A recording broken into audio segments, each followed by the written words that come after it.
American Dad. Okay. I mean, and I'm not the type to like sit here and just be like, point out the stupidity of shit. Yeah. But no, I am. I take that back. But in this case, and maybe you'll see what theme I'm talking about, but like, Let the hate flow!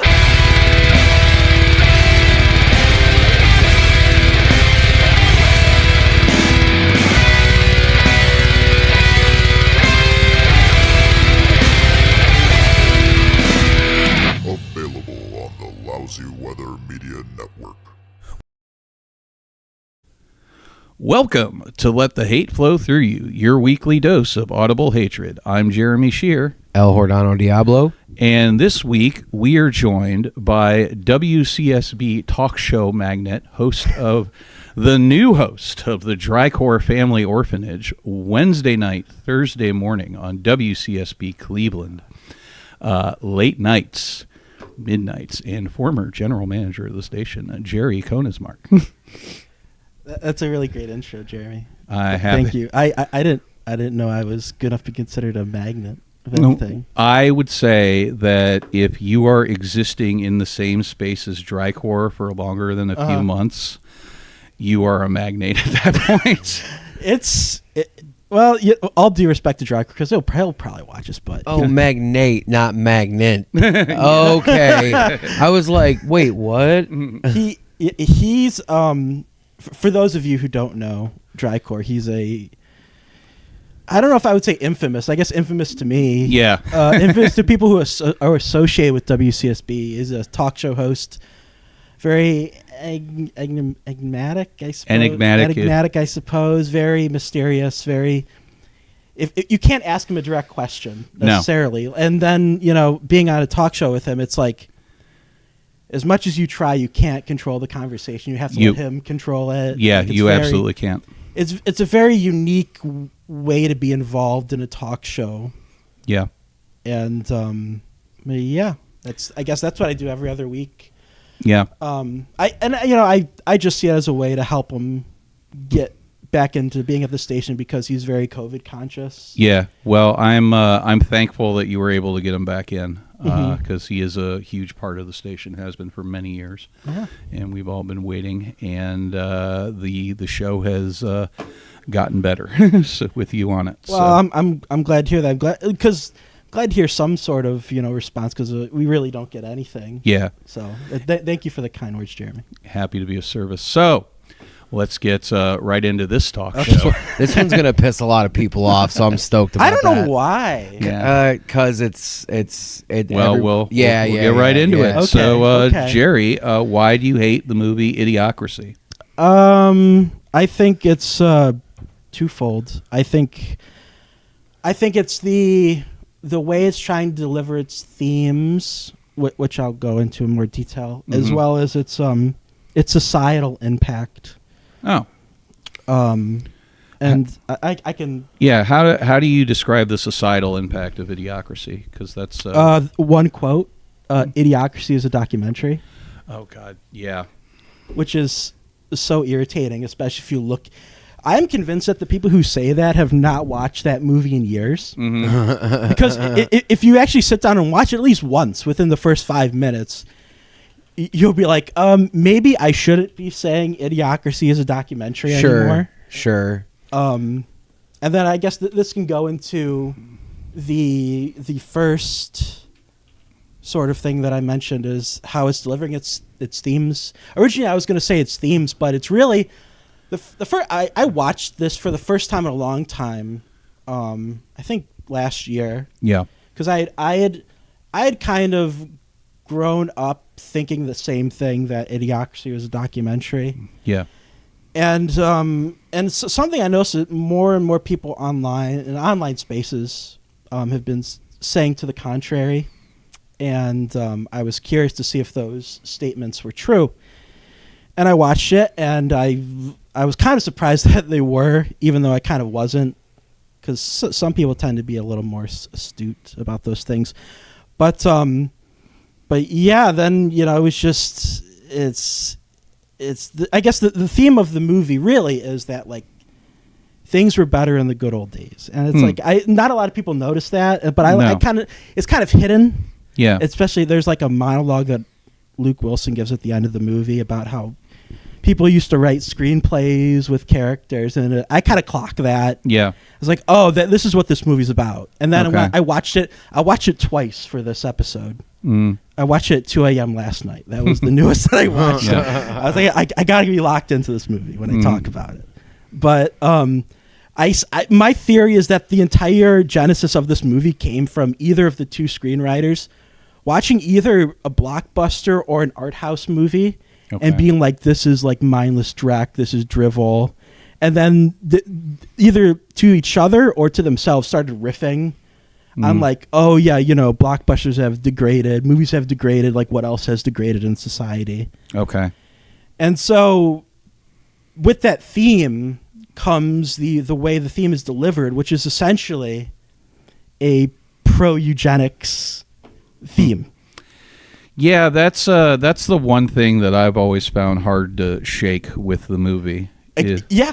Oh yeah. And again, it's like no one talks about it. I remember I had a brief spat with someone online who just refused to acknowledge it. Yeah. Came up with all these excuses. I can go over some of those excuses later, but it's like, I don't know. It just seems like, this person kind of fancies themselves like a liberal or left-leaning type. And and it's just kind of ironic, I guess, that people like that who sort of pride themselves in like media literacy aren't willing to engage with the movie. No, on that level. I think because on the surface it seems to align with their politics. The stupid people have taken over, but it kind of goes mask off in the first 5 minutes. Yeah. With the pro-eugenics stuff. Yes.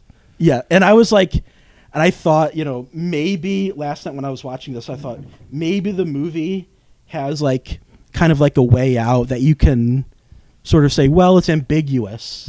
But then I wrote this line down.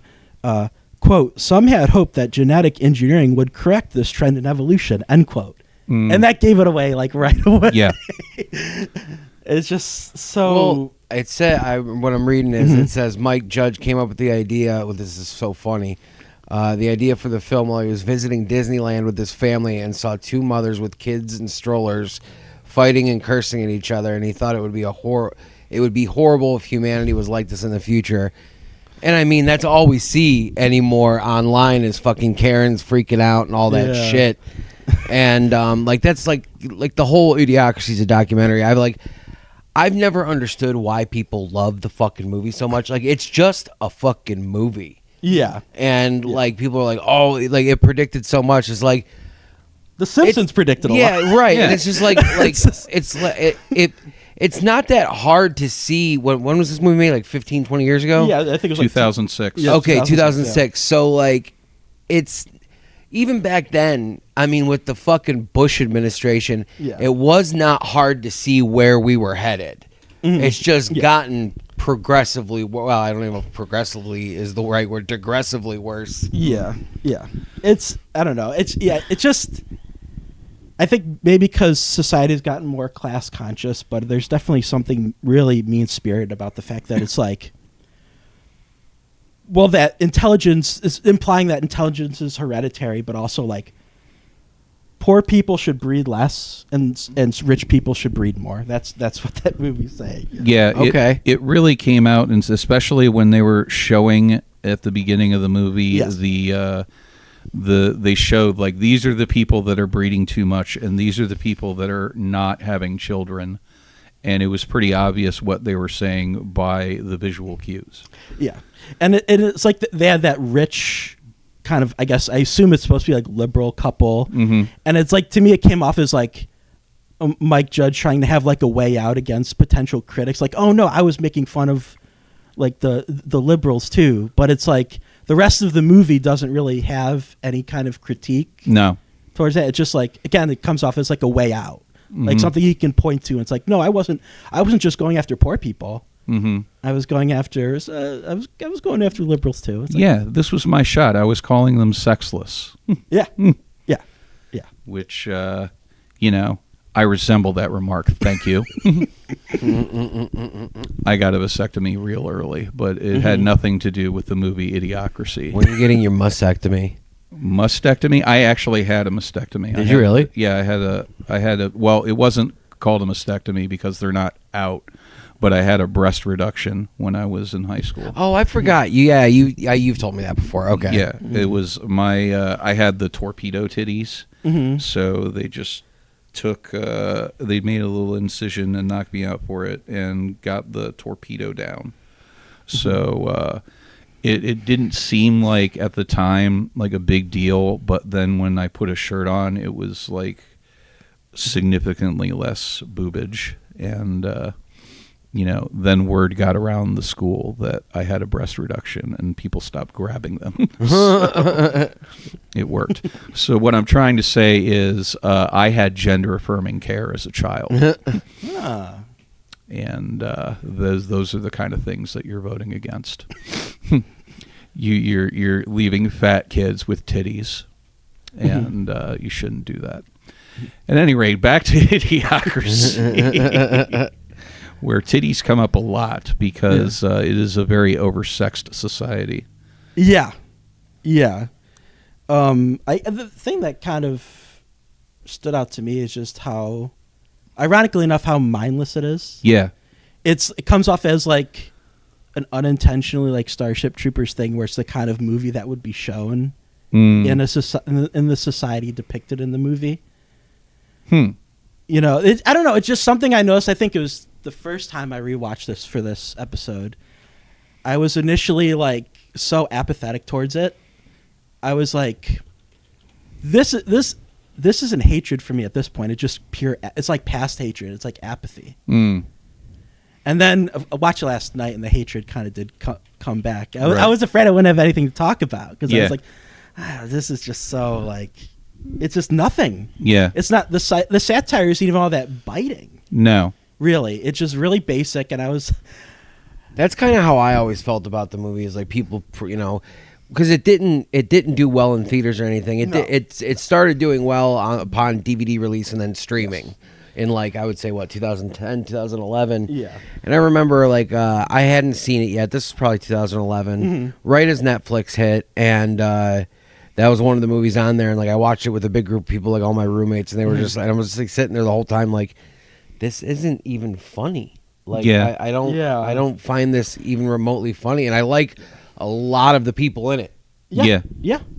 I think I don't think this is the movie that made Terry Crews. No, that was Friday After Next. Well, I think it was White Chicks. Yeah, that was the first time I noticed him. Yeah, I think Terry Crews is easily the best part of the movie. Yeah, without a doubt. I feel like his character, you could take his character and put it into like a comedy that follows like professional wrestling. Yeah, and it would be like, because I also think his character is like really likable in the movie, surprisingly. Like I don't really think any of the other characters in Idiocracy are all that likable. Sure, but Terry Crews is definitely the shining star of that movie. Yeah, but he's actually the president, so he actually cares about his people. He's not completely motivated by getting hand jobs at Starbucks. That is true. That is true. He's probably the only like future character that's written like that. Like everybody else in the movie seems to like betray not sure, which honestly like that whole thing always bothered me because it's like I respect doubling down on that joke, but not sure is like really awkward through the whole thing. Yeah. I think the interesting thing that I saw about the movie is that the jokes that kind of directly have to do with like stupidity and intelligence for the most part aren't funny, but I feel like there are individual jokes that are funny in terms of joke construction that if you took them out of that movie and put them in any other movie, they would work. Yeah. And I guess it isn't surprising since Mike Judge is a comedy writer. Yeah. But it's like, I don't know if that speaks to the strength of the movie that you can just take any other joke and put it in any other kind of appropriate comedy and it would still work. I feel like if you're doing a satire, you should be able to craft good jokes that are relevant to what you're talking about. Well, I've heard the argument before too that like, oh well, it didn't have a big enough budget, blah blah blah. I'm like, the movie had a fine budget for what it is and what it was. It didn't need any more money. Like that's literally just a fucking excuse Yeah. for, a shitty movie. Yeah.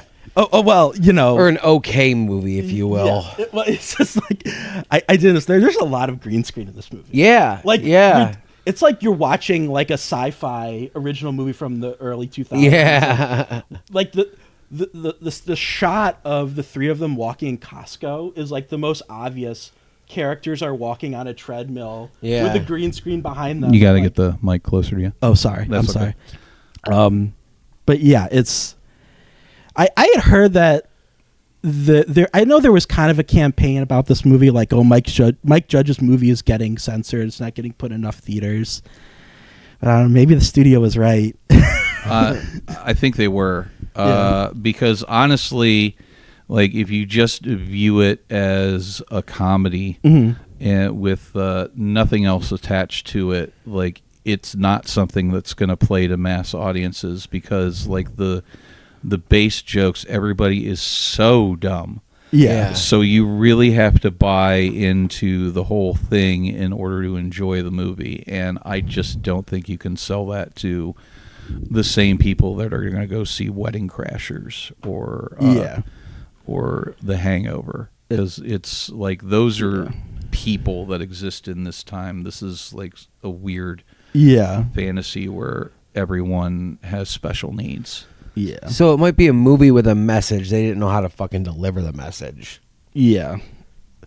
And I guess like there it's such a weird movie, I guess, because I don't know what Well, I think the thing that always bothered me is they kind of created their own like normal slang for the movie. And sometimes when you create a new language, it's iconic, like the Clockwork Orange. Clockwork Nadsat. Orange. But this was like in the years since the movie and the many people I know that enjoyed it, like nobody has imitated the whole speech of the normal future characters. Right. It's just lines from the television or like lines from the computer or Terry Crews. Well, and it's funny you bring that up because I've had people, because I quote movies all the fucking time. Yeah. And it's like I've had people be like, say whatever to me, and I'm like, I don't know what that's from. They're like, you've never seen Idiocracy? I'm like, I've seen it. I don't fucking worship at the altar of it because I didn't think it was that good in the first place. Yeah. The only thing that I kind of knew was the whole Brando, it has electrolytes thing.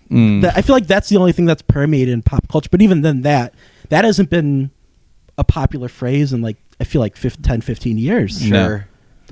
No, and admittedly, like during the 2016 election, I saw it a lot. Yes, because they were always trying to link Idiocracy to Trump. Yeah. And I know there's a popular kind of news outlet called Consequence of Sound. They do like music and movies. And just recently they posted like an image on social media that was like about, I think there's like supposed to be a UFC fight on White House. Yeah. White House lawn. And the caption they put was just Idiocracy 2006. yeah, It's like I guess, but it was, I don't know. but that's not what even the event was in Idiocracy. It was like a monster truck versus human thing. Yeah, I guess it was trying to talk about spectacle, but I don't know. It's so vague. Mm-hmm. I don't know. I just remembered. I know, like Jordan, you said that you saw this first on Netflix. Yeah. I saw this first on like Comedy Central back in the 2000s because I think this aired constantly on Comedy Central. Did it? Yeah. Yeah, I think that's one of the reasons it developed kind of a cult following aside from home video. Yeah. I think they just pumped it out constantly on Well, yeah, Comedy I mean, Central. look at the other movies fucking Comedy Central used to play back then, Half Baked. Yeah. Like, just like all, so it's like, you can't, I don't know, there's a fine line when you're doing some kind of satire, as there should be, there's a fine line.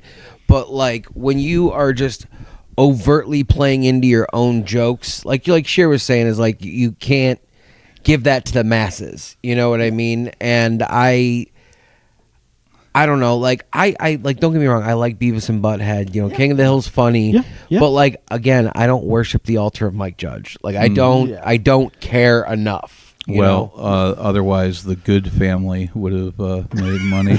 Didn't he also do like Mission Hill? I think too. Or am I thinking of someone else? I don't know if he did Mission Hell.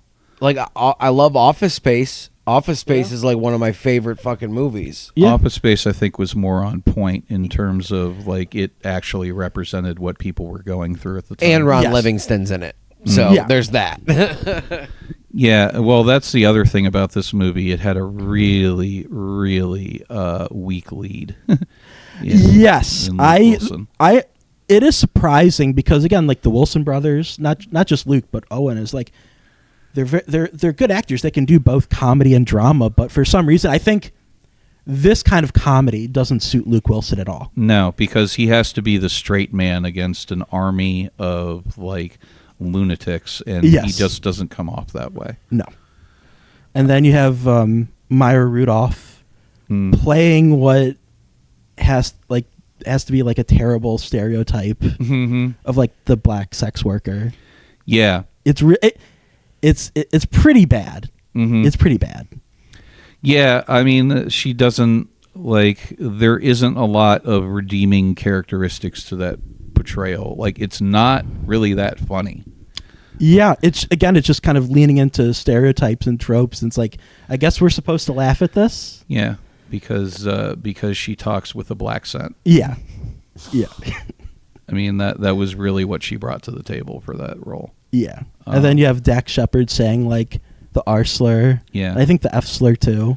Oh, yeah, everything's gay and retarded. Yeah. Like, this was, if anything, it predicted the future of comedy, where everything is gay and retarded again.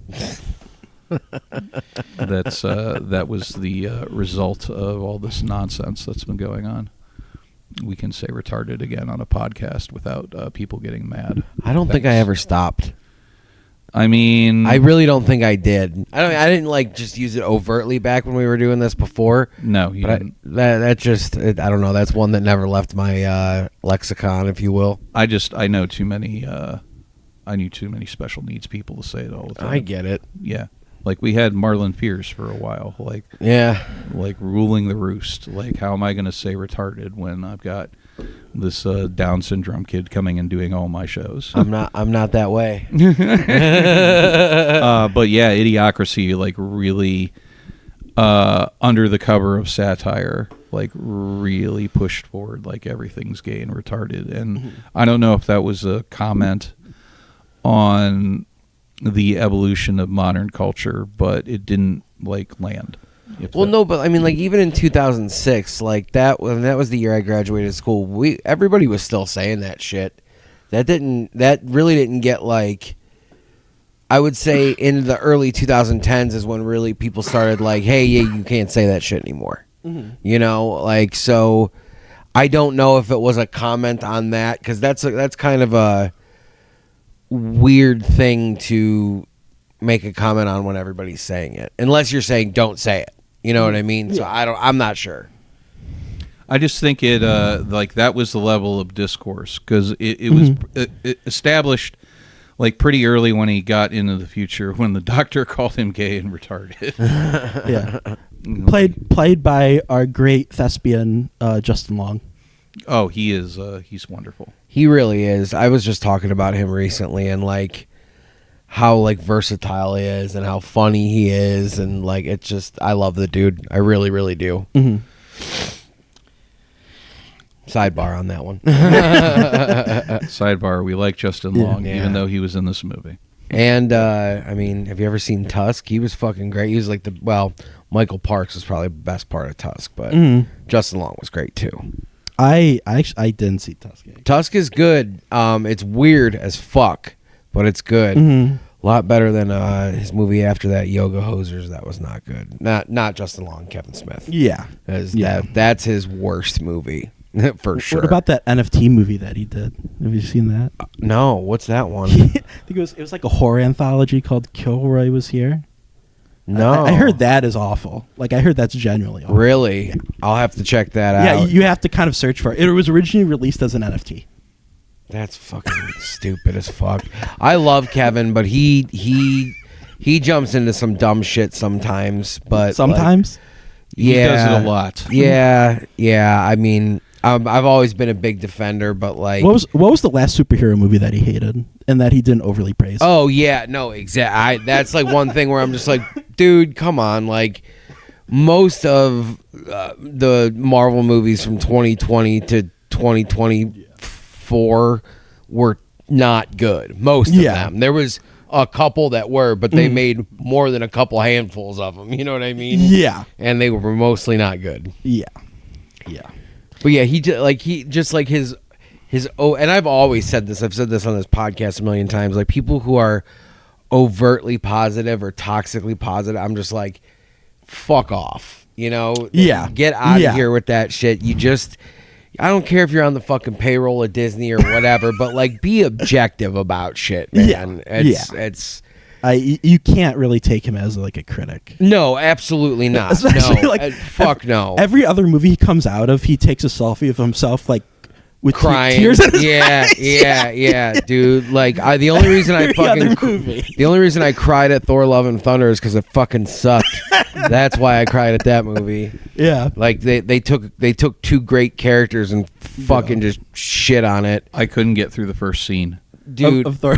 No, it was so bright. Yeah. and really looked unrealistic, and I couldn't handle Christian Bale fucking hated that movie because, like, not only because it wasn't good, but like, he said that like the reason he took the role is because he read some of the comic books and he thought Gore was such a good character to be able to like actually use some range and stuff. Yeah. And he was like, but I was in front of a fucking green screen the whole time. He goes, how am I supposed to do anything with that, you know? Yeah. And I get it, you know, when you work with Nolan for what was it, 6-7 years, and then they're building sets and you're working in Chicago and and there's a real feel to it, whereas oh well, he's an alien, so you know we're just gonna throw him in front of a green screen and, like Sheer said, turn up the fucking brightness to 950. This is how they solve the color saturation problem in movies instead of doing color correction and you know. They also need to get audio mixing down when they release the shit to fucking home theaters.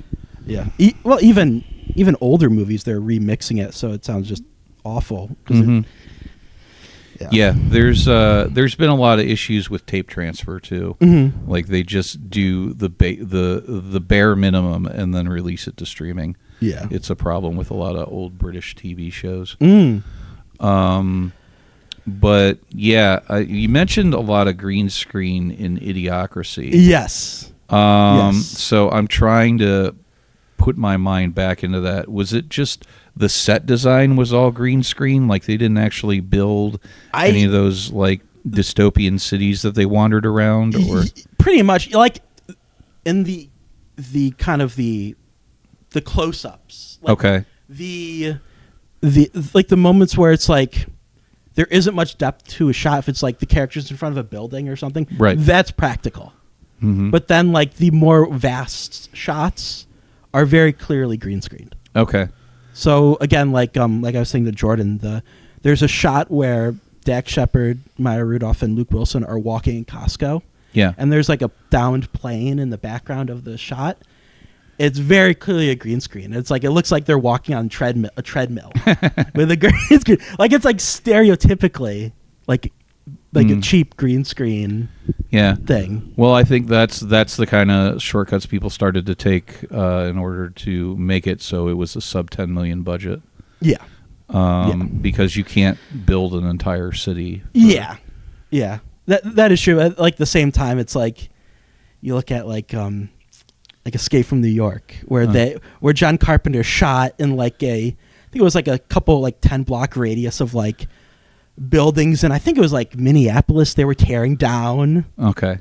Like, it was just like, oh yeah, all these this like how blocks of buildings. Yeah, we're gonna tear these down. That's because John Carpenter's a genius, and Mike Judge isn't. Yeah. It's like, oh yeah, he's a butthead. what's the Mike Judge auteur, touch? What's boring looking shots, green screens. I think this is his last movie too. I don't think he's made a movie since. Has he not? Let me double check that. Because I feel like the two main ones are just Office Space and this movie. I don't really. He had another movie about like a factory, I want to say, that did not do well at all. Yeah, it must have. It's not talked about anymore. Mm-hmm. It must have been really bad. Mm-hmm. Like worse, somehow worse than this movie. If I've never heard of it. Yeah, it was. I think it had a very limited theatrical run, mm-hmm. and then it immediately just went to fucking streaming. Yeah. Yeah. Well, it wasn't even streaming at that point. Mm-hmm. It was the DVDs. And one thing I did want to bring up is I worked at Blockbuster when this movie came out on DVD. Oh, man. So I was also responsible for setting up the new release wall. Mm-hmm. We got 2 copies of Idiocracy. Really? Yeah. So just two. So it had 1 spot on the wall. Oh wow! He did Extract. Extract was the one I was thinking of. Yeah, I've Well, never and heard it's of funny. it. He's got one coming up. You said automated something. He's got a movie coming up. Automated trucking. Really? Yeah. But here's something I did not know. He directed 20 episodes of Silicon Valley. Really? Yeah, I did not know that. Yeah, that was a Mike Judge thing. I was Judge not joint. aware of that. Yeah, that was the last successful project before this re-release of King of the Hill. Isn't he also doing a redo of Beavis and Butthead as well? Yes, with actually you can see Chris Paugh and Drew Mulkin's review classic Beavis and Butthead as well as the new Beavis and Butthead. That is their Highland, a Beavis and Butthead review podcast. But do you know what Mike Judge's ideology is? no, I don't. He's a libertarian. Oh, of course. So he wants to have sex with children. Actually, all libertarians want to have sex with children. Yes. They're very particular about age of consent laws. Yeah. They're very strange about that. So Extraction was the last movie he directed, or Extract. But he, these are actors. Looking for anything else he wrote. He has a story credit on a movie called Action Point, and then I know Action Point. And then Beavis and Butthead Do the Universe in 2020. I never saw that. I'd heard mixed things about it. I know there were some people who liked it, some people did. I like Beavis and Butthead, but I'm not. I don't know. Maybe I need to really. I liked it when I was a kid. Yeah. I need to sit down and rewatch it because I probably would like it if I rewatched it again because the humor's broad enough. It works. I don't have a problem with Mike Judge's TV writing. I think Beavis and Butthead and King of the Hill are pretty funny. Yeah, and Silicon Valley was good. You know what's funny is the hippie teacher in Beavis and Butthead was based off my speech teacher in from Highland High School. I don't remember if he taught at Revere, which is where I think Mike went to. But that teacher we always thought was real creepy and shit because he was. And about 2 or 3 years ago, he got busted for fucking a student. Yeah. But yeah, that guy, that hippie teacher is based on Mr. Brooks. Hey, Mr. Brooks, fuck you. You're probably getting pounded in the ass in prison right now. Well, I mean, prison culture has evolved, Jordan. They're not begging all. Woke prisons now. Okay. Yeah, they're like the MAP ideology has spread throughout our prison systems, and now they have their own units. And they're here. They're pedo. Get used to it. They're here. Never mind. Never mind. No, that's obviously all lies. So have you looked into the co-writer of this movie? No, who is the co-writer? Ethan Cohen, not Ethan Cohen of the Coen Bros, but Ethan Cohen, E-T. No, it might have been good if it was Ethan Cohen. Yeah, but he co-wrote Tropic Thunder Okay. and Madagascar 2. Oh. He wrote Men in Black 3 Oh no. and directed and co-wrote Get Hard and Holmes and Watson. Oh, This is man. who we're going. This is who we're going to for some great satirical insight. You know what's funny is there's a and don't get me wrong, Men in Black 3 is actually underrated. It's pretty good. The one with Jermaine Clement, that's pretty good. I think that's who it is. I think it's just fine. I like it better than the second one personally, but that's neither here nor there. But some of the movies you named, I was like, oh, this all tracks. Like this fucking tracks. Okay. Mike Judge like, who can I collaborate with, to get my great satirical vision on screen? Let's get the guy. I don't think, what did he write before? I think He so his previous experience was all television before Idiocracy. that's right. Idiocracy was his first feature. Because I think, didn't he also work on like King of the Hill and maybe Yes, Beavis and Butthead? he worked on King of the Hill, Beavis and Butthead. Yeah. He worked on Recess. Oh wow! And Timon and Pumbaa. Okay, yeah. And in the same year as Idiocracy, American Dad. Okay. I mean, and I'm not the type to like sit here and just be like, point out the stupidity of shit. Yeah. But no, I am. I take that back. But in this case, and maybe you'll see what theme I'm talking about. But like, the guy wrote Get Hard, yes. which is just all it is just prison fucking in the ass jokes. He wrote Tropic Thunder, which while it is funny, it obviously has its fucking issues. He wrote it with two other people, by the way. Yeah. So it's not just him. No, sure, but like there's a theme here, is Yeah. what I'm saying. By the way, Tom Cruise was the best part of that movie. He was so fucking funny. Yeah. And then Madagascar. Like, so I rest my fucking case. This guy Madagascar too. sucks. Not even the first one. Yeah, The second one. Yeah, you wrote the sequel, dude. Like you, come on, dude. You fuck off. Like you started with Idiocracy. Like really? What about Okay. the cinematic masterpiece that is Holmes and Watson?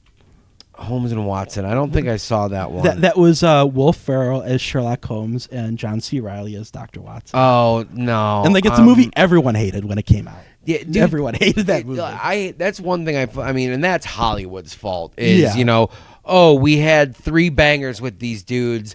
Let's fucking just run it into the fucking ground. Because I haven't thought Will Ferrell was funny since like fucking Step Brothers. Yeah. Like I have not seen one movie since then where I'm like, oh, that's great. Yeah. Him and like Jack Black are kind of doing the same shtick over and over again at this point. Yeah, but like at least Jack Black's is like, and I'm not defending everything the dude does, but like at least Jack Black's is like, it has its appeal to kids. It has a more, whereas Will Ferrell's just like, hey, I'm goofy and weird and I play the same thing in exactly fucking everything I do. I take back what I said about Step Brothers. It's actually the last good thing he did was Eastbound and Down. Okay. That was great. Did you see the trailer for the new Anaconda with Jack Black and Paul Rudd? Wait, they're remaking Anaconda? It's like a weird kind of meta thing where Jack Black and Paul Rudd want in the movie they want to remake Anaconda like a fan film.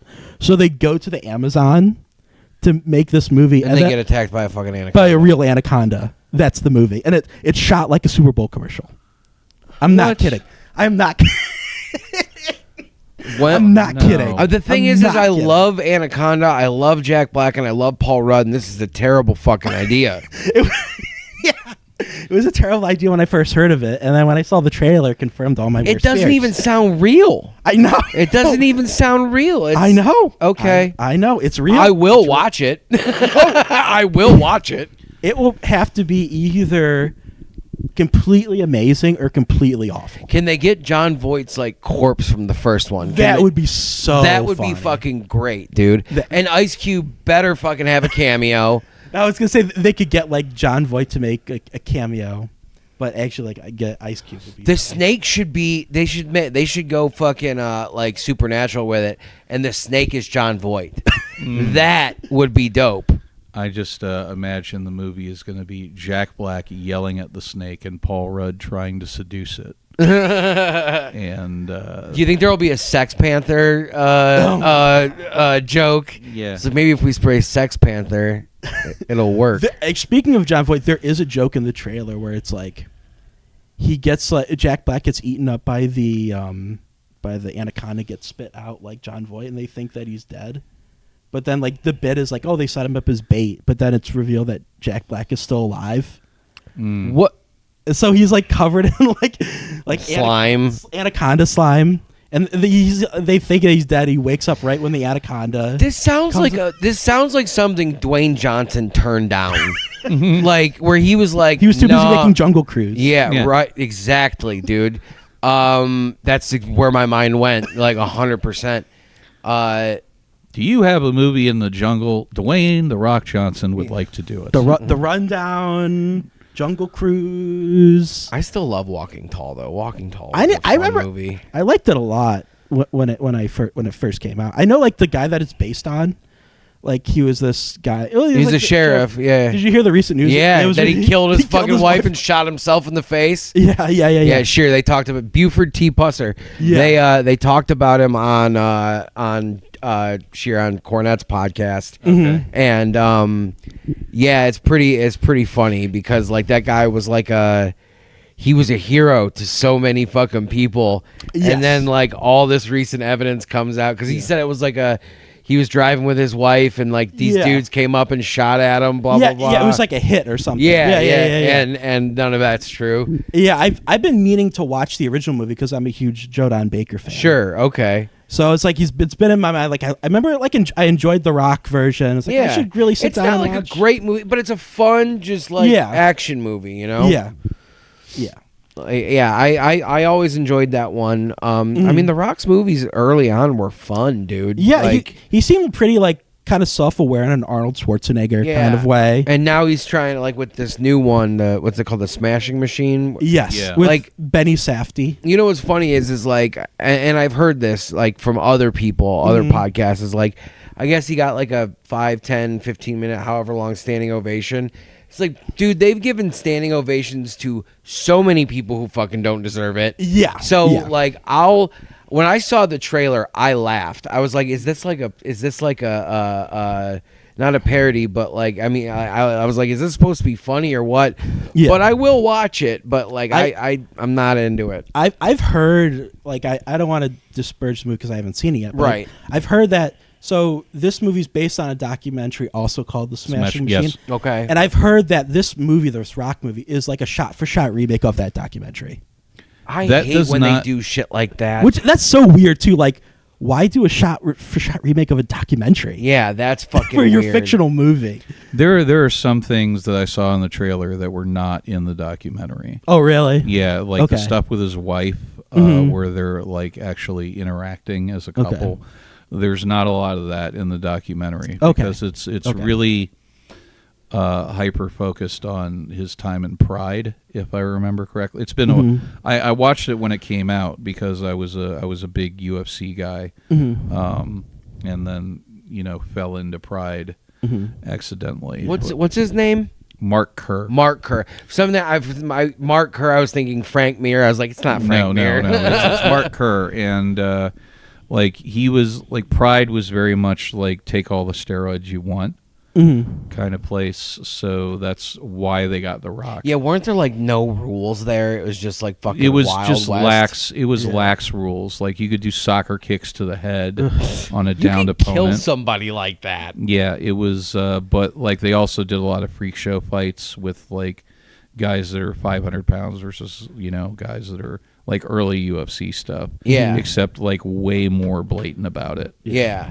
Okay. They made a former offensive lineman who got kicked out of the NFL for PEDs into a superstar because he would just fight smaller Japanese guys in K1 and Pride. And they dig stuff like that. Remember when Kimbo Slice got his ass whooped by that little Seth Petroselli kid? Yeah. That was wild, dude. I'll never forget that. I will never ever forget that fight. It's it's fun, but that's the thing about Idiocracy is they don't like the president is a pro wrestler, so it's which is a very different thing from UFC. Yes. Another thing I want to bring up about Idiocracy is like how it chickens out about criticizing like corporate kind of control of like the government. It does. Because it like there's a part where it talks about how Brando buys out I think it's the FDA and Yeah. then some other government organizations, and instead of kind of exploring that in a comedic way, it reshifts the focus back to the poor dumb people. Yeah. Which is just so kind of telling about what Mike Judge thinks of that. I guess I don't know what he thinks of it, to be quite honest. I guess corporate takeovers of government things are kind of expected, or you shouldn't be surprised. So place the blame on the employees for being mad and not being complicit, I guess. It seemed to me like the message there was like, this is what you voted for. Yeah. Like you slowly have given up more control of your life over time. Like the whole world is run by algorithms. Yeah. And it's like, seems to me that, you know, even like the corporations that are in control there, it doesn't seem like there's any people involved. It's just the systems have not completely taken over. Yeah, which it also, like, it's such a weird thing too, because there are kind of story problems like that. You know, I think about like that. It's like you're trying to say something about corporate takeover, but like the people in charge aren't. It's not realistic. Like, you know, these are people making these decisions like in real life that affects other people, and like things like that. And then there's the supposed like happy ending. Yeah. But it's like, if this is a world where intelligence is hereditary, how are two quote unquote smart people procreating supposed to solve the problem? Especially if none of the quote unquote dumb characters change. If none of them change, nobody changes. Nobody grows quote unquote intelligent. Nobody. Nothing. I don't think it's. I don't believe it's hereditary, but it definitely has something to do with the fact of who raises you. You know? And I'm not saying that I. No, think that either. I know you're not, but I mean, I just like, it's just funny talking about this. Like, it just reminds me of like people say Idiocracy is a documentary. Yes. Whereas 2 or 3 years before, the band NoFX wrote a song called "The Idiots Are Taking Over." Yeah. And that song was so poignant then. Yeah. But it's so much more poignant now. Yeah. And like, it's, you know, he in a 3.5 minute song, they fucking nail that. Whereas in an hour and a half long movie, it's just like dumb fucking jokes and like, oh hey, this is where we're headed. Yeah. It's just silly. So I have kind of like, I have like a few things, like a small list of like counterpoints. Sure. To why people, I guess, like this movie. I tried to come up with sort of retorts to it, but I don't know. I couldn't really. Okay. But I'll go to. But so the first point is that they like that it's exaggerated satire, which it is. But is it good exaggerated? Yeah, satire? just because it's exaggerated satire doesn't make it good satire. Exactly. Yeah. If this is like, if you ever. I didn't think it was possible, but I feel like this movie is kind of like a good case one example of like how not to do satire. No, absolutely, and it's just funny because it's Idiocracy, whatever.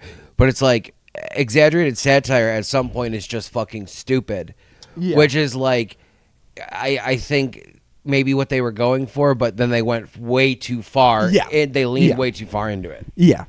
The other point is that it criticizes consumer culture, which I think it doesn't really do. Like no. It kind of like there's some things on the edges about Costco, but it's more used as window dressing. Sure. Than trying to make any sort of like point. About it. Yeah. No, because the people that are actively participating in it is the entire world. So you don't really see, you know, anybody resisting the consumer culture is just what happened. Yeah. And I don't think it's over the top enough to really make any criticism. Like, what exactly are you saying about our culture by saying you can get hand jobs at Starbucks now? Yeah, that's not. Maybe if there was something relevant both back then and now, but there really isn't.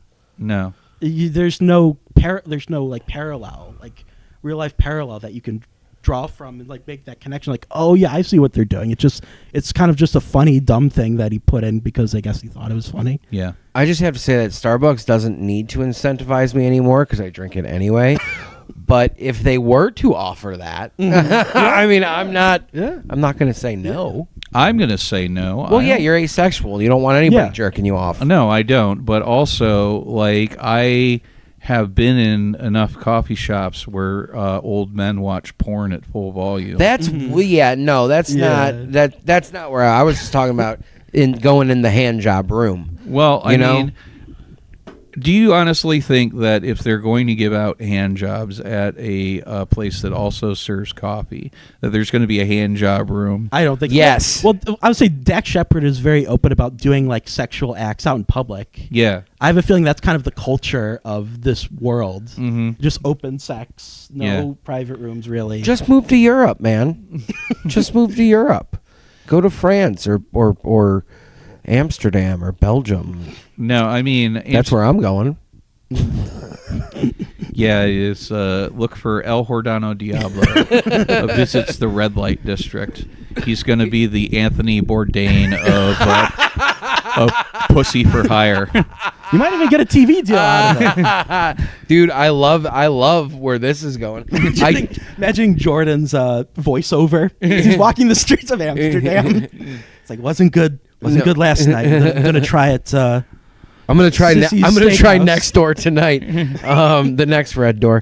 Every time I smell my mustache, I can smell the pain of last night's session with the dominatrix.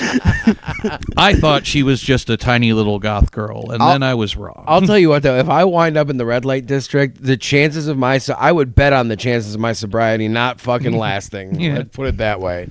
Yeah, it is. It's very difficult to let yourself My go. sobriety will last strong tonight. Because if she cries again, I'm gonna need a drink.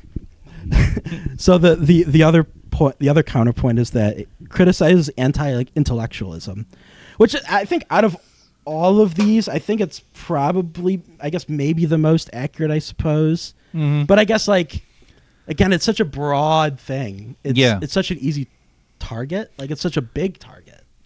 It's a big target, but I also don't think it does a good enough job, like, criticizing that, because the smartest person in the world is not smart. Yeah, he's average. Yeah. And I'm not sure that, average intelligence person saves the world is not an anti-intellectual critique. Yeah, I guess it was like Mike Judge trying to do like a populist sort of thing. It's like, oh yeah, the average Joe, the working man. The average, not sure. That's right, not sure. And then the next point is that it criticizes societal neglect of education, which is such a that's weird too, because, like, again, in this world, intelligence is hereditary. Yeah. And I don't know what I also feel like societal neglect of education, like, it's I don't know. I feel like if you're going to criticize education, it should be from systems. Yeah. Criticizing systems. Well, yeah. Look at what they're doing right now to the education system. They Yeah. dipshit put fucking Linda McMahon in charge of dismantling fucking the education system. So, like, I mean, the trope is there.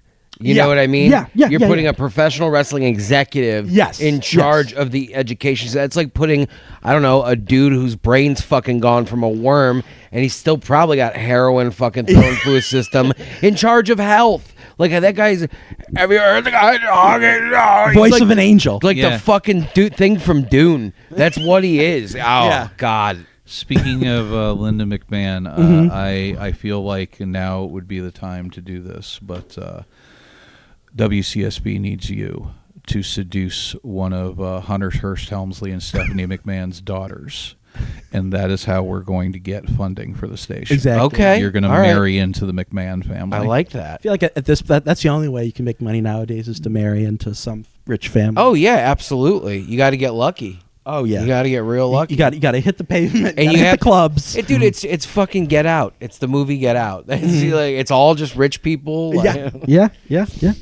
But I don't know. It's like, what exactly is societal neglect of education? Like, what is how is society neglecting education? It just seems like, if anything, society cares a lot about education. It's just more so just like government officials and like maybe some like right wing people who don't care. Yeah. Well, it's right wing people who want prayer in school again. Yeah. Yeah. I don't think anything was said about that though. Yeah. Yeah. In the movie. Yeah. It's a very strange point. But the last point is that it mocks societal trends, which again is another very broad stroke. You kind of got to if you're going to do that, you kind of got to pick a lane. Yeah. And you can't just like, oh, here's this, I don't know, like a track race of here's this one. Yeah. Like, you got to pick one, bro. Yeah. And it's just like, I feel like it doesn't really do a good job like making fun of like the media, I suppose. It's like, oh yeah, they all sit in front of their TVs all day. And it's like, well, it just feels kind of like, I don't know, it just feels kind of cheap to me. It's like, well, yeah, people sit in front of their TVs because at that time in 2006, like, what else? Well, no, and like, it's funny because, like, it's funny you say that because, like, even at that time, not everything, and literally everything was controlled by like 3 or 4 major companies. Correct. So back then, they could have pushed the bounds a little bit more, and they didn't. They didn't. Now everything is literally owned by ABC, NBC, you know, like, and you have to toe the fucking line, which is funny because like some stuff that Fox owns, they still let people criticize them a little bit, and I'm surprised about that when I see it, because you look at like what just fucking happened to Jimmy Kimmel, and it's like ABC, what a fucking joke. Yeah. It like I did the whole like ow my balls show comes off as Mike Judge just hating like Jackass, which is weird because he worked on Jackass. Oh really? Yeah. Did he? Yeah, he was. I know like Spike Jones worked. He wasn't a like director. Lance I think it Bangs was worked I think he was an actor in it. Okay. Jackass? Yeah, I'm. I don't. I've never heard that before, Jeremy. Yeah, it's in his filmography. I'm crazy. looking it up right now. But Jackass #2 and Jackass 2.5 and Jackass 3D as himself, actor. What year did Jackass 2 come out? 2006. Yeah, I was gonna say. Okay, so I have a feeling that if I had to guess, he wrote this before he became friends with the Jackass crew. And maybe he had some like hang-ups about them, and then by the time he became friends with them, it was kind of too late. It's like, well, it's funny, it's all in good fun, they're my friends. Yeah, I mean, I don't think that I think the times that those dudes only get really butthurt is when it's like amongst them and infighting. Like, they know what they are and what they are portrayed as by other people in the industry. Because like, there's no in between with those guys. You either love them or you hate them. There's no this is fine, because either you find that shit funny or you don't. Yeah. I tried to look up what exactly he did in it. But I'm gonna look into it for sure because I don't remember it. Yeah. I don't. And I'm a big fan. Yeah, I don't remember but I think also part of that, like, the whole television parody just seemed like the same criticism everybody had about what cable news with all the shit on the screen. Like it's basically a longer form Saturday Night Live skit where like there's more and more shit on the screen. I feel like that's also in like Back to the Future Part 2. Yeah. When he turns on the TV screen, it's like multiple screens and like the news, and it's just there's it's a tried and true form of media criticism that they've been doing forever. Well, and I think I mean, not that you were slandering Back to the Future 2, but if you were, we'd have a problem. No, I'm just kidding. But for another episode. I feel like that was because Back to the Future 2 was what, 89 or 90? Yeah, that's right. So like I just think that was, and they're not the first people to do it. I think that was pulling from like a 1984 or Ray Bradbury Fahrenheit 451 type thing, you know. Brave New World. Yeah, Brave New World. Yeah, absolutely. I just think that's where that would pull from. Yeah. And then obviously like it just gets stepped on. So yeah, it's like stuff like the media stuff is, again, it's like I feel like maybe Mike Judge's vision was too broad a scope, that he couldn't cover everything he wanted to in detail, but I feel like that's just really sloppy. Yeah, I agree. Like if you're going to make this really sweeping broad criticism, then you would have to write better jokes and or make the movie longer. Well, yeah, and you know what? It feels, the movie feels like a first pass. Yeah. Like it feels like it didn't get rewritten and rewritten and rewritten. Yes. Like, oh, we have this idea. Yeah. Let's just go with our first one. Well, Yeah. listen here, you goddamn maniac. I will not have you criticizing first passes. That's how I do all my work. There will be no editing of this podcast. It is being released as is. First pass. First pass. Nothing will be done. Yeah, but we're good at it. You guys are professionals. Yeah, that's if you learn nothing else from this podcast. I'm a goddamn professional, people. You heard it here first. So I want to talk about one last thing. Okay. Which is in preparation for this episode, I wanted to watch good satire. Yeah. So I could recommend to Monty people- Python. Yeah. I wanted to recommend to people out there listening or watching this show, like, especially if you're the kind of person that says Idiocracy is documentary. Yeah. I kind of wanted to kind of do a little bit of searching. I couldn't watch everything I wanted to watch, but I wanted to present some possible alternatives and see what you guys think of them. All right. The first satire that I think is better than Idiocracy is the original Dawn of the Dead. Oh, yeah. Satire of consumerism. I think is very strong. Yeah. It's a wonderful movie. Yeah. I don't think it's controversial to say that I prefer it over the Zack Snyder version. No, that's not controversial at all. I feel like a lot of the people that love that movie like it because of nostalgia. Yeah. Like, I tried to watch it recently. I thought I would like it as like a basic blockbuster kind of thing, but even then I was like, this is too much. It's I don't hate it. It's just like it's just there. Mediocre. Yeah. Like, it's fine. Like most of Zack Snyder's shit. Yes. And then after that I watched the Robert Altman film Nashville.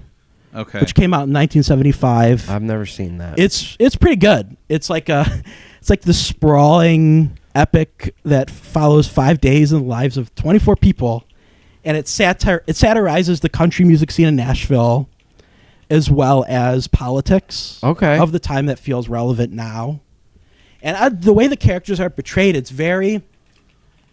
there's some exaggeration, but Robert Altman lets the characters how they are naturally be like how they act is like he doesn't have to exaggerate. So it's just the characters are funny because of who they are. It kind of sounds like it's like proto Slackers.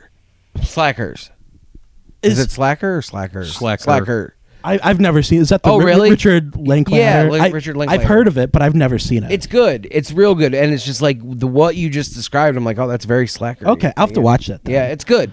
That's where. I don't know if that's where Kevin Smith got the idea for Clerks, but it was the movie that made him be like, "Oh, I could make this movie." Yeah, but this follows like different people in Nashville, like mainly musicians. Yeah, but then it kind of leads up to this finale at a political rally for this sort of third-party candidate that somehow he's roped in like these famous country music. I wonder if you're gonna say what satire just came to my mind. One of my favorites. Okay. But yeah, that's a pretty good movie. I'll check that out. It was nominated for Best Picture in 1975. Shit. Okay. Along with maybe the best picture lineup ever with like Jaws, Barry Lyndon, Dog Day Afternoon. Wow. One Flew Over the Cuckoo's Nest. That last one, that won. No shit. That's like probably the best picture lineup ever. Dog Day Afternoon's so fucking good. Oh yeah. But then after that I watched a lesser known movie by a director named Michael Ritchie that came out the same year as Nashville called Smile. Not the horror movie. Okay. But this is a satire of beauty pageants. Oh. It's kind of like Nashville. It's like it follows different people, but there's way less people than 24. But it follows this beauty pageant in this small California town. It pokes fun at both these beauty pageants and small town life and like how it's very insular. Yeah. And so it's like really, really good satire with Bruce Stern.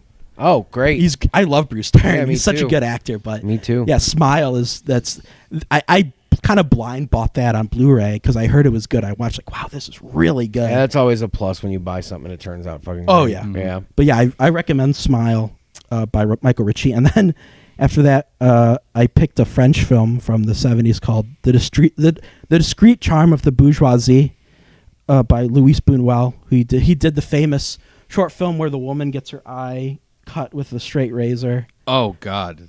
Yeah. But that's a satire of like the rich, if you couldn't tell from the title, about these rich people trying to have a dinner party and trying to sit down and dinner, but something gets in the way, so they can't actually eat dinner and they keep having to postpone. Yeah.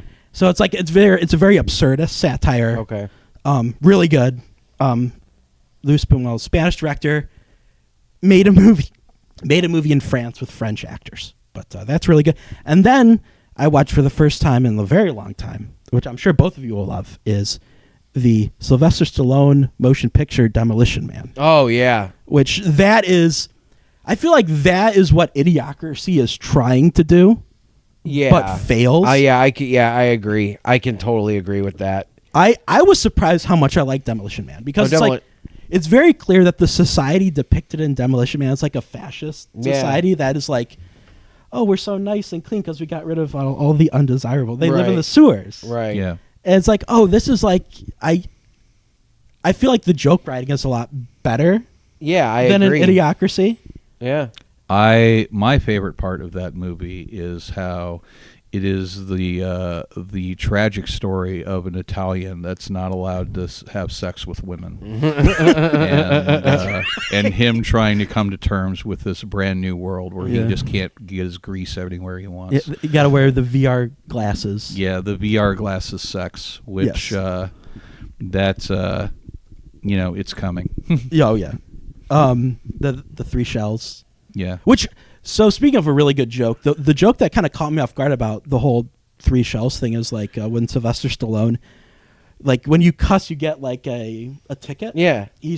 There's a part where after you use the bathroom, he just says a bunch of cuss words and he takes all the tickets. Yeah. And he's like, all right, I'll be right back. I'm going back to wipe. Yeah. Which I thought was a really good joke. Yeah, I love that. And it's like, it helps when you have like a good writer, like one of the writers is named Daniel Waters, and he wrote the script like Heathers. Okay. Okay. So like they actually have like a legit like good writer. Yeah, absolutely. Writing on Demolition Man. Mm. And then after that, speaking of Sylvester Stallone, I watched the original Death Race 2000. Okay. Roger Corman produced, directed by Paul Bartel. Again, if you know the basic story of Death Race, it's like a cross-country race where I think 4 or 5 racers, like the whole point isn't necessarily to get to one place to the other first. It's to get points, which involves running people over. Yeah. And I felt like the way it described like the bloodlust of people and the way that it depicts the media about how like they're really like they're pushing what the government is saying is this very like fascistic government. Yeah. I felt was way more. I think that and Demolition Man are the two probably closest to Idiocracy in terms of like similar setting. Yeah. And location, which I thought was strong. And then the last movie that of course we recommend, that I feel like all of these satires, like Idiocracy and like other ones I don't care for, like Don't Look Up or The Substance, they all want to be Dr. Strangelove. Of course they do. Oh, Dr. Strangelove is great. Yeah. They all want to be Dr. Strangelove, and they can never be well, good Dr. luck. Strangelove. Nobody's fucking Kubrick, period. Yeah. And like Nashville, the thing that I noticed about, I rewatched this for the first time in a very long time, is like in Nashville, there really isn't a whole lot of exaggeration. It's like Kubrick looked at how inherently ridiculous the government and the military and the people who work there. And it's like, I don't really have to change much. I just have to give maybe a few characters some ridiculous names, but them as people are just funny enough. Yeah. It doesn't have to be bombastic about it. I was surprised how dry that movie is. That movie's why they took him 30 years to kill him. Not Eyes Wide Shut. No, I said that's why it took 30 years. Oh, okay, yeah. Because they were we can't kill him right away. Yes. But I was just gonna say, as far as you didn't name one of my favorites. That's okay. What's that? Bulworth. Yeah, I need to see Bulworth. Bulworth. I've heard good things about it. Is fucking great. Okay. Yeah. Okay. So watch that if you haven't seen that. Okay. You want satire. I know. Speaking of like political satire, one that I wanted to watch for this, but I couldn't fit it in. Another movie directed by Michael Ritchie, who did Smile. He did a movie called The Candidate with the late Robert Redford. Okay. Which he plays like this kind of populist candidate who, from what I've heard about the movie, he kind of degrades his popular policies more and more until he becomes just a regular politician. Yeah. And he gets like, and it's just I've heard a lot of good things about it, but Well, we have provided you, the listening audience, with a list of better satire than Idiocracy. That's right. This is the first episode of Let the Hate Flow through you with homework. Exactly. But That's the magic of movies, Jeremy. yeah, You can pop in something better. Speaking of magic, where can we find you on the internets? I mainly work out of Letterboxd. I think I have over 300 movie reviews on there. All right. I'm always pumping out long movie reviews. You can find that. You can look up J King's Money, JKINGSMONEY on Letterboxd, as well as Twitter, as well as I believe it's also on Instagram. That's also my handle on Instagram. All right, and then you can listen to him every other week on WCSB Cleveland, Wednesday nights at midnight. Yep. All right, so Jordan, I don't think we're going to find anybody that hates Idiocracy as much as Jerry Koenigsmark. No, there is another. And scene. I won't apologize again. I'm a repeat offender. You can see right through my skin. I don't care about making mistakes. I keep setting up and falling on my face.